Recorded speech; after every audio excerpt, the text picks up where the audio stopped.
Hey guys, how's it going? Hope you're doing well. My name is Crown, and today I'm going to read you some very interesting stories that I hope that you're gonna love. And now, without further ado, let's go!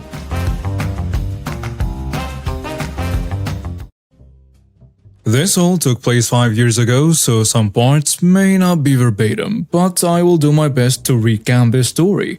At this time, I had just purchased my first house, but told no one about it. I wasn't even dating at this time. It was a huge 3-bedroom townhouse well outside of the nearest city, and it came with 10 acres of land. Somehow, word had gotten around that I had just bought a house. I hadn't even moved in at this point. It wasn't long before my entitled aunt found out and apparently made plans to move in and live there despite the fact I hadn't even moved in yet. It wasn't long before I got a call from her. The first thing out of her mouth on this call was not so much as a hello first, to make sure I have a key when I arrive and move in. I'm like, excuse me, move in? Yes, I'm going to live there and I'll allow you to live there too, as long as you don't cause issues and get loud. I told her, no, you're not moving into my house. I will be thrown out if you try. I'm packing my stuff now, she said, as if my word was meaningless. And I'll be there first thing tomorrow, and you had better have my key in hand then. And she hung up. As a result, I called the cops, who put me in touch with the local sheriff's department. I explained what was going on, so they told me they would have a patrol check the property from time to time and run off anyone that was not supposed to be there, and would arrest those that refused to leave. As it turns out, my entitled aunt tried to go to the property that night and drop some of her stuff off, but was caught by the patrol and told her to leave. When she said it was her house, they told her no, it wasn't, and the owner does not want anyone on his property, having to threaten to arrest her if she refused to leave. She called my phone number within an hour at about 11 p.m. and started yelling about the sheriff's running her off, and I just hung up on her and unplugged my phone for the night. I got up about 4 a.m. that morning and plugged my phone in and found my voice message box full of repeated messages from her about how dare I not answer my phone and have her run off from her house. Yes, she actually said her house. Later that morning, I called the sheriff again and requested an officer to be there at the house in case she came back, and arranged the time for my arrival. On my arrival, a sheriff met me at the house. It was less than 30 minutes until my entitled aunt arrived with a carload of her personals and immediately walked up to me and demanded her key. You're not getting a key and you're not living here no matter what you think. She blew up at this point and started shouting how it was her house and how she was going to live there whether I wanted her to or not. I just smiled, closed the door in front of her, and locked it in front of her. She of course tried to grab the keys from me, which I simply put in my pocket and told her, "Tell that to the sheriff standing behind you." She screamed, "Nonsense! You're not keeping me out of my house!" I looked past her and said, "See? What did I tell you?" At that, a loud came from behind her. "Ma'am, you have to leave the property or you will be arrested for trespassing." She turned with a sour look on her face, getting ready to unleash another tirade on whoever was behind her, and instead made a strangled sound and her face went white as a sheet. "Ma'am, this man does not want you on his property. As of now, you're considered trespassing and will be arrested if you refuse to leave and cease harassing this gentleman." Before you go, auntie, she hates when I call her that. Just because you want something does not mean you're going to get it. Such as my new house. If I ever see you on my property again without my permission, I will have you arrested and have your car towed at your expense. If looks could kill, I'll be dead several times over from the glares she was giving me. Better yet, you're not going to be allowed to come here again, and I don't care if you become homeless or how badly you need a place to live. Now leave before you get arrested and have to pay to get your car back after it gets towed. She left, giving me a dirty look on her face to the car, prompting a sharp rebuke from the sheriff. To this day, she has been going around telling anyone that will listen about how I robbed her of her new house and how she's going to get her house back someday. That's going to be a problem for her. Since then, I have improved the property and sold it for a tiny profit to a really nice but takes no crap couple and bought a new property with more acreage. About 25 more acres and no one is telling her I moved.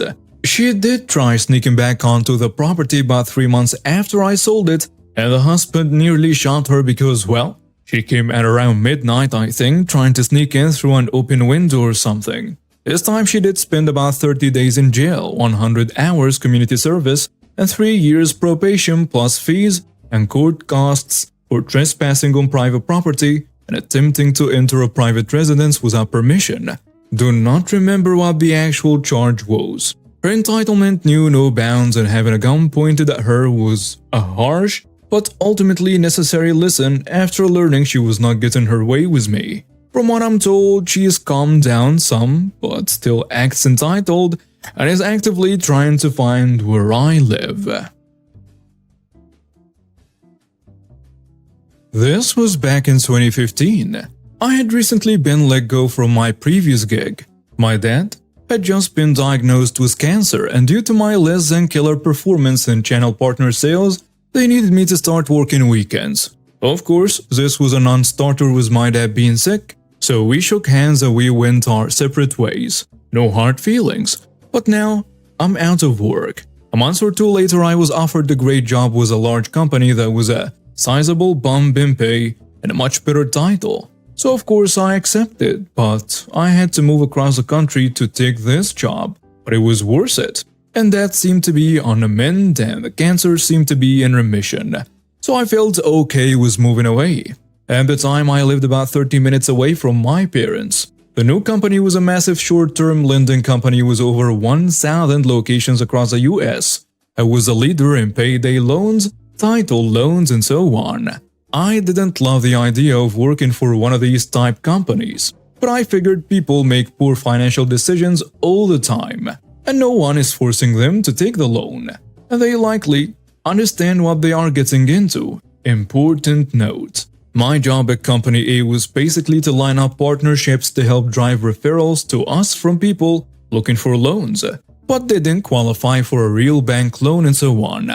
I quickly ramped up the monthly revenue to 1 mil plus per month in just a few months being there. Everyone was nice, seemed like a good gig, except for one ex-army a-hole, who I'll call Sergeant A-hole, who would make snarky comments about everyone, watch the clock and report you to HR if you came in at 9:05 instead of 9, leaving at 4:45, not 5 p.m., and so on. You get the picture. Part of my job was to audit the three-party applications to verify the loans that occurred, and the loan balance/amount to calculate the referral commission for the affiliates. Basic due diligence, but I had to look at the contract for the loan they signed and the accompanying terms and conditions, and that's when I started seeing red flags left and right.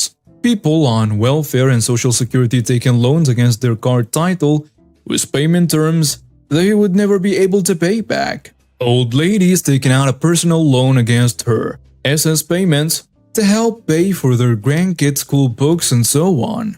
Just heartbreaking scenarios. Having a background in business finance and business law from college, I knew they were royally screwed the moment they signed back contracts. I would eventually lose their only car through reposition, be forced to sign over social security checks to make due on a loan, as they unfortunately agreed to that in the contract. Just awful things. I started bringing this up to any executive or leader that would listen. They all said okay, but no change happened. I think we all felt super bad as a group about this company deep down, but it's our livelihood. Around this point, my gut kept telling me to document this and keep it for some reason. I didn't know what I would do with it at the time. I just felt this urge to do so. So I did. I stayed and started collecting every bit of information I could find on them, coercing people, even illiterate people, into signing the loan. I saw this in person multiple times doing store audits, basically using sleazy used car salesman tactics to close a loan. Company A intentionally not explaining that the 28% interest is monthly, not annual, and you have to basically close a loan every month it's not paid in full, and sign a new one every month with new interest, carry over from the previous balance plus new fees, several hundred per new loan, basically every month. And overall just taking full advantage of desperate, financially illiterate people, fully knowing they couldn't ever pay off the loan and they would milk them for every dollar, then repo their car and sell at auction, or threaten to make the past loan payments known to their employer and threaten to garnish wages. Just horribly bad, mean-spirited business practices. I hated it and hated Company A and everyone in leadership that knew this was happening and basically said, "This is our business practices, it's legal." I knew full well it was not legal or ethical. I followed my gut instinct and had one of those mini handheld scanners that would print off every CFPB federal violation I came across. I'd scan it and save it/compile it at home on an SD card. Fast forward a few months, my birthday is coming up, and I had planned to take a week off to celebrate with my family back home. Was my dad very sick at this point? I knew this was likely my last birthday with him. We had a blast. Definitely top 5 family memories of all time. We lived it up and did everything we could think of together. The time came to go back to work in another state, and I didn't want to leave but told my mom I will come back home in a heartbeat when you need me to. I get back from PTO the next day Monday and mom calls me dad is in very bad shape.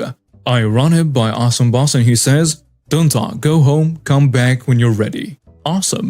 Amazing guy with a huge heart. He will always have a special place in my heart for that response. I understood work was not important right now. For context, Sergeant A-hole was passed over for Awesome Boss job, but it was given to Awesome Boss instead, so from day one Sergeant A-hole had it out for all of us, and he wanted that gig. I was determined to get it by any means necessary. Day 2, Tuesday back home, Awesome Boss calls me, tells me he's been fired. Apparently Sergeant A-hole complained to the CEO and COO about his lax approach to his team, letting me just leave without approval and so on. And now Sergeant A-hole is my boss, and Awesome Boss lets me know that Sergeant A-hole will probably fire me too once I get back. So wanted to give me a heads up with everything else I was dealing with, he just didn't want me to be blindsided. I stay through the funeral, then fly back to face the music. 10 minutes in, Sergeant A-hole calls me into his office, tells me I violated company policy by taking unapproved time off and that we needed to talk to HR. I explain what happened, that past funeral, mom is distraught and so on. And he says, "I'm sorry that happened, but company policy doesn't excuse that." The lady in HR felt so bad I had to be fired by the COO nonetheless.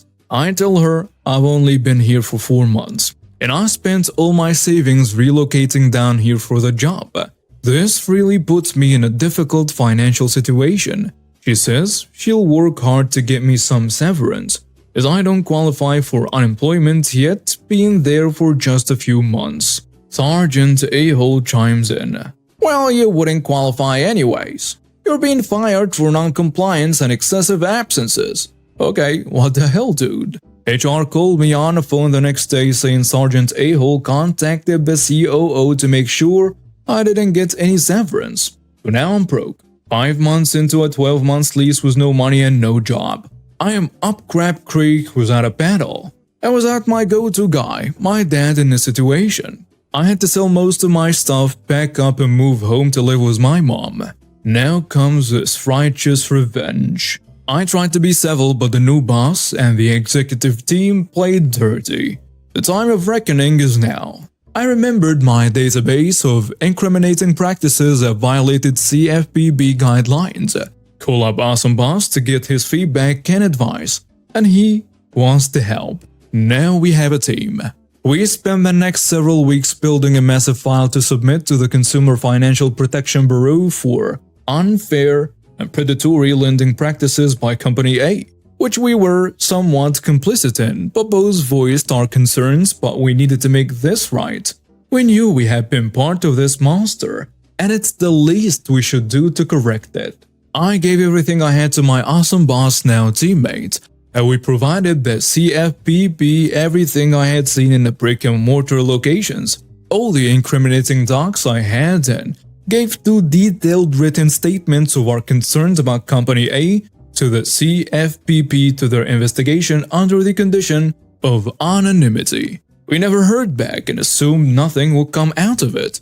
But we did our best to right this wrong we had participated in. Unknown to us, there were thousands of complaints against Company A by consumers. An awesome boss let me know he heard from them, and what we provided helped them build their cases against Company A. Awesome boss calls me about 5 months later, now early 2016, to let me know that CFPP called him and something is about to happen. This led to a fairly large consumer protection investigation into Company A, unknown to me and Awesome Boss at the time.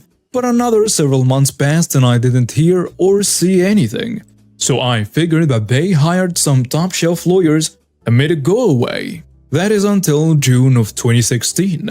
While drinking coffee and applying for new jobs at my mom's house one morning, I was watching CNBC, and when I heard Company A's name come up, I turned to watch and see that they are getting hit with huge fines, legal fees, and their business has to basically stop all business until the case is resolved.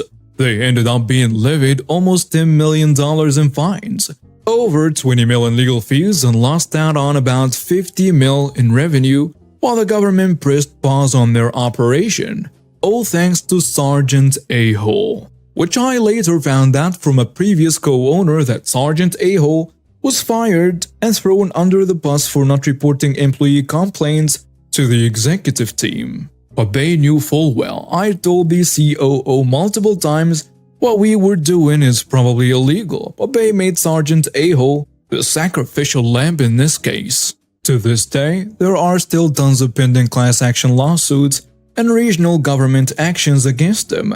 But it's worked out well for me personally. Mom was so glad I was back home. She was having such a hard time without Dad around. They were married for 35 years. I took my downtime to learn a new career that pays much better, and I love my new career and post-Company A life. And it felt good to watch that cesspool of a company get their comeuppance on behalf of everyone they lied to, stole from, and screwed over. As Grandma always said, some third sink and some float to the top. In the end, they all get flushed. I was very happy to see this floating turd get flushed. And now we have reached the end of today's stories. Thank you for watching and see you next time.